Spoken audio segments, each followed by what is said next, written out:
Hi, Alison.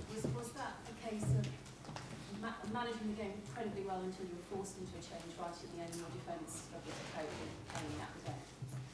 Yes, yeah, I think that sums it up nicely. Tompkins have been very, very good for us in that position. He was probably, had you asked me which player would you least like to lose in the last 10 minutes, I think he would have been top of the list. But he went down with this serious cramp and he tried, but we could see straight away that it wasn't going to work because he couldn't run properly. And they were pushing like they'd done for the bulk of the game, really. So we knew we had to get people in there who at least were physically fit.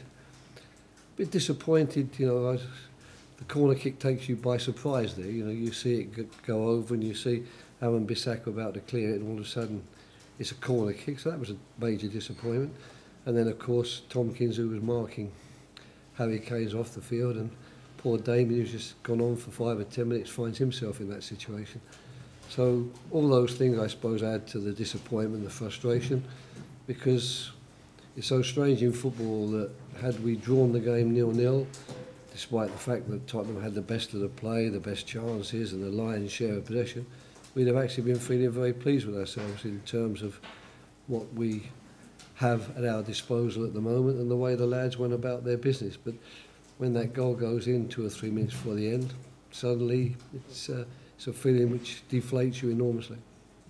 Roy, how pleased are you with Wan-Bissaka? Obviously coming in as a 20-year-old in that situation, he seems to cope really well today. Yeah, I agree with you. I think he coped extremely well. That wasn't a surprise. I don't think we'd have put him in there, however desperate our situation, if we didn't think he was capable. But it was a big ask because he's trained with the first team for a period of time now.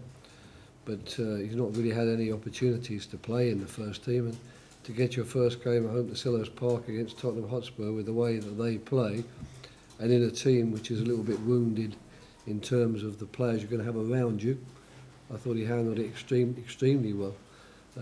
One of our problems, of course, was that the youth and the lack of experience meant towards the end of the game, especially as we tired, that on the occasions that we won the ball back, we tended to present it to them again by choosing the wrong option in terms of a pass or choosing the wrong option about where we should be playing the ball.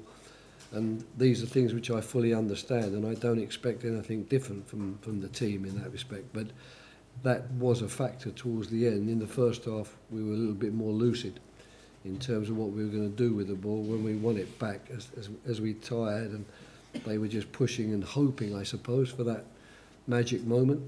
We gave them 1 or 2 more opportunities we should have done. Very tight at the bottom of the table now, Roy, with 10 games to go. Is 40 going to be the magic number again, and you don't get easy games the next 2, as you know, Manchester United and Chelsea?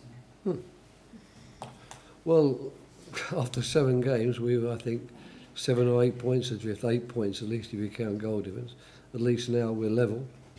Even if we lost all of those games you're talking about and the other teams won theirs, we still wouldn't be 8 points behind the relegation zone. So maybe I should take some heart from that. And we did manage to make up those 8 points and get ourselves 2 or 3 points clear of the relegation zone. If we get the players back that we have unfit at the moment, who knows? You know, we know that in our best moments, with what we think is our best team, we can be quite effective. At the moment, we're having to work very hard just to keep people at bay. You're down to your bare bones, particularly in defence, and unfortunately, Fosu-Mensah, who played centre today, had a good game. He's not going to be able to play against Manchester United next Monday. How does that affect things as well? Of course it does. I mean, the fact is when you loan players, that's what you accept. You know, we've always known that from the start of the season, that in loaning Fosu-Mensah, the best he can have is a 36-game season because he can't play against Manchester United. So we'll have to come to terms with that. We hope that Tompkins will recover. We hope that's not a serious injury. He doesn't believe it is at the moment. So I suppose our hopes now lie with Kelly, who will start training on Monday after a long absence, and with Mamadou Sakho, who may return to training and may not. Right, were you worried that you conceded a penalty when Dele Alli went out? No, not really. I mean, I think that I don't think he had any option but to go down there. I think it was a situation where the way that our defenders defend the situation meant that he had to go down to avoid them, but I don't think he was looking for the penalty, and I never expected the referee to blow for a penalty. I'm more interested really in seeing again the one where Selhurst gets through towards the end of the game.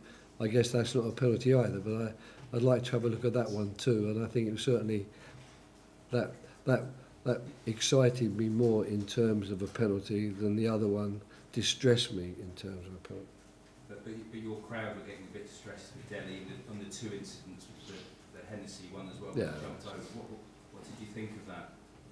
And I think that's what happens. I think that when there are concerted moments, and I won't use the word campaign because that's the wrong word to use, but when all the talk in the mass media is about a certain player and him diving, then that's what happens. It filters to the public, and the public jump on the bandwagon because the public and the team supporters, they're trying to get every little bit of advantage for their own team and cause as much distress to the opposing fans.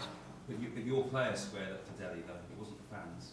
Patrick sort of the next exchange. I would advise Patrick not to square up to Dele Alli. If he asks me in future, I'll tell him to stay away from that one. I think my money will be on Dele Alli on that fight. Okay, thanks very much. Cheers. Good.